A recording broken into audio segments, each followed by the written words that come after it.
E tem muita gente que confunde autismo Vamos diferenciar com TDAH. Primeiro, qual a diferença básica? Olha só. O TDAH, se a gente for definir, são aquelas pessoas que desde sempre, ninguém vira TDAH, né? Porque tem gente que com 30 anos, eu sou TDAH. Não, você tem que ter sido sempre, né? Onde você tem o lobo frontal funcionando menos, e o lobo frontal é o grande maestro da orquestra cérebro. A orquestra cérebro é o quê? Tudo é pensamento. Então, o lobo frontal, ele filtra o excesso de pensamento e o excesso e a velocidade desse pensamento. Quando esse freio vem freando menos, o TDAH ele tem mais pensamento numa velocidade muito maior. Então ele capota na sua própria velocidade. Tem muita inteligência, tem tudo, mas ele de vez em quando capota, como se fosse uma Ferrari, só que ele não sabe conduzir a Ferrari. Entendi. Para acidentar é muito mais fácil. O autismo, você pode ter hiperatividade física, acontece isso com o autismo. E as pessoas confundem TDAH com hiperatividade física. Não, a hiperatividade do TDAH é mental. Você pode ter uma pessoa super zen, por isso que antigamente se falava TDAH predominantemente desatentivo. Que predominava mente desatentiva. Tá. Era aquela criança que estava ali na escolinha, não fazia bagunça, não fazia nada, mas também não tinha noção do que estava fazendo ali. Se a professora perguntasse, a pessoa não sabia dizer, Entendi. porque estava em outro lugar, o pensamento já estava fora dali. Então, durante muito tempo, se confundiu, e até hoje se confunde, hiperatividade física com TDAH. Não é. Ele pode estar presente, a hiperatividade física pode. E como no autismo você tem a hiperatividade física por hipersensibilidade, não por excesso de atividade cerebral, muita gente confunde as duas coisas, principalmente em criança. Entendi. E tinha uma escola antiga que colocava como se o TDAH fosse um tipo de autismo. Por quê? Os dois têm hiperfoco. O que é hiperfoco? É aquele assunto que, para o TDAH, faz o cérebro dele funcionar direitinho. Porque dá tesão e ele se alinha e ele consegue fazer aquilo maravilhosamente bem.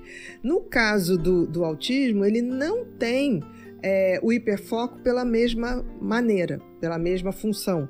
Ele tem um hiperfoco porque ele tem um traço muito obsessivo. Então, ele quando para numa coisa, você está conversando com uma pessoa que tem autismo, ele tende a repetir a mesma história várias vezes. Entendi. Ele tem muitos rituais. Como tem gente que fala assim, fulano tem toque. Não, dentro do autismo você tem sintomas toque. Porque é como se aquela criança precisasse reafirmar a realidade. Então ele quer as mesmas coisas do mesmo jeito sempre. Se ela gosta da textura do plástico, ela vai querer. Sim, por quê? Você concorda que o autismo ele tem uma hipersensibilidade para o mundo. Tá? Certo. Então é o toque, é a sensibilidade auditiva. Então quando ele começa a ter certas coisas e aquilo se dá bem, ele quer aquela segurança. Ele não quer arriscar outra coisa. Então eles tendem a repetir sempre a mesma coisa. Você tira um brinquedo, ele... Não, vamos brincar disso. Criança brinca com o que gosta, mas, por exemplo, a criança com autismo, ele vai ser o mesmo adulto querendo brincar com os mesmos jogos. Entendi. Por exemplo, eu tenho um paciente que tem mais de 50 anos, ele todo sábado tem que jogar um determinado jogo, que é o jogo que ele jogava quando criança. O mesmo jogo. Aquilo dá uma segurança para ele? Aquilo dá uma estabilidade. Entendi. Como tipo assim, para ele é tão difícil entender o mundo, porque o mundo é muito cheio de estímulos, né? Então, para ele, aquilo é tão assustador que ele compõe o mundo dele de uma forma mais tranquila. Entendi. Por exemplo, por que ele tem muita dificuldade em socializar? Porque, na realidade, existe um excesso de sinapses no autismo. Ele nasce porque até 5 meses, por exemplo, está tudo formado. A partir de 5 meses até o nascimento, existe um processo de lapidação. Tira tudo que é excesso.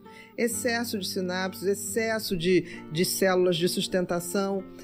É como se fosse uma obra. Você, no final, você vai tirando o excesso de argamassa, o excesso da pintura. O que acontece com as pessoas que têm autismo é que isso não acontece. Eles nascem com um excesso. Por isso, esse excesso de irritabilidade, de som, de sensibilidade. Então, eles ficam muito confusos.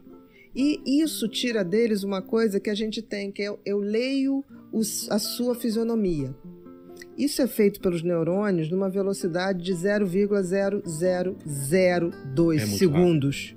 O que acontece? Ele vai ter 0,02, que ainda é muito rápido. Mas ele perde porque a gente faz expressões que tem que ser lida imediatamente para eu entender se você está entendendo o que eu estou falando, se você está gostando. Eles não conseguem ver isso na velocidade de uma conversa. Eu entendi. E aí eles não sabem o que você está querendo dizer. O ABA, que é um método que você trata autismo, você ensina ele, você reproduz com ele o que seria o sentimento das outras pessoas, Entendi. porque ele tem dificuldade de captar. Pela falta de velocidade. E de repertório também, porque você não tem essa velocidade. Exatamente.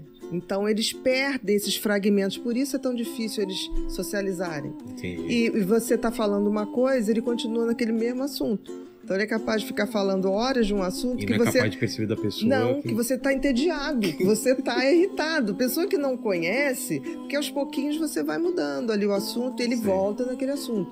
Então, assim, se a pessoa não entender isso... acha que a pessoa está implicando. Entendi. E não está implicando.